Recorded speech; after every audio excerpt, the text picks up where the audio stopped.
Thank you for joining me for another reading through the New Testament. We're in 1 Corinthians chapter 13.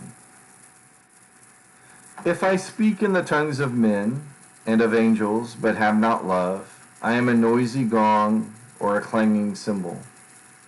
And if I have prophetic powers and understand all mysteries and all knowledge, and if I have all faith so as to remove mountains, but have not love, I am nothing. If I give away all I have, and if I deliver up my body to be burned, but have not love, I gain nothing. Love is patient and kind. Love does not envy or boast. It is not arrogant or rude. It does not insist on its own way. It is not irritable or resentful. It does not rejoice at wrongdoing, but rejoices with truth. Love bears all things, believes all things, hopes all things, endures all things. Love never ends. As for prophecies, they will pass away.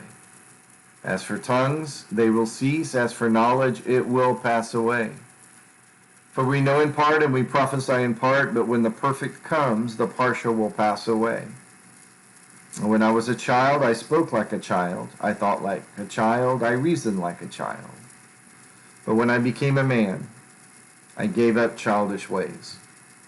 For now we see in a mirror dimly, but then face to face. And now I know in part, and then I shall know fully, even as I have fully been known.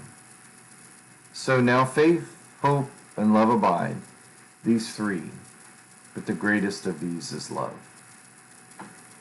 In the very famous chapter of chapter 13 of 1 Corinthians is the long description of love.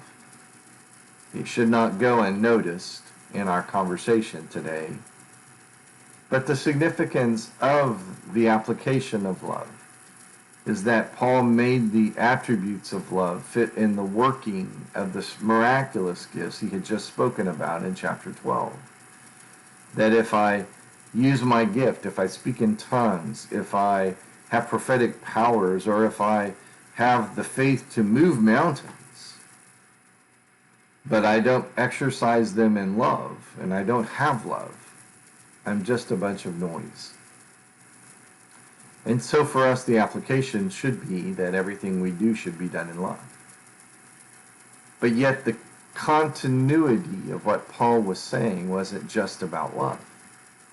Because he went on to say, in concluding his picture of love, that love will never end. His point is that the miraculous gifts he just brought up in chapter 12 will. They will come to an end. They will pass away.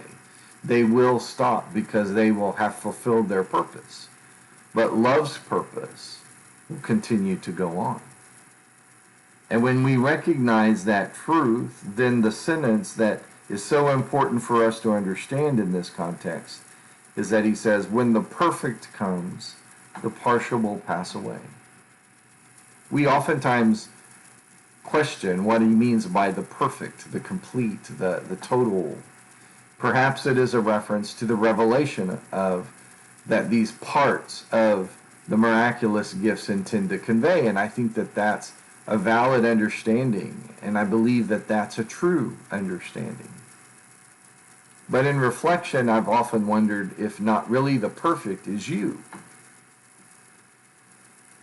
That the purpose of the miracles of these partial gifts of miraculous learning was to make us perfect as our Father is perfect.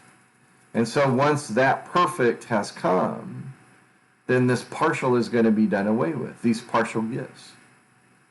And so for that generation, perhaps that's what it meant. But for you and me, what it really means is this, is that God gave the apostles all of these miraculous gifts so they could impart them, or the power of the Holy Spirit, so they could impart these miraculous gifts to other Christians. But as the apostles wrote their understanding of the mystery of Christ into words, so that we could understand their insight into the mystery of Christ, that becomes the perpetual tool of the Holy Spirit to guide us into the will of God. And so when the perfect comes, the partial will be done away with. I hope that you'll be encouraged more than anything to understand. The reason all of this happens so that you and I can understand the will of God.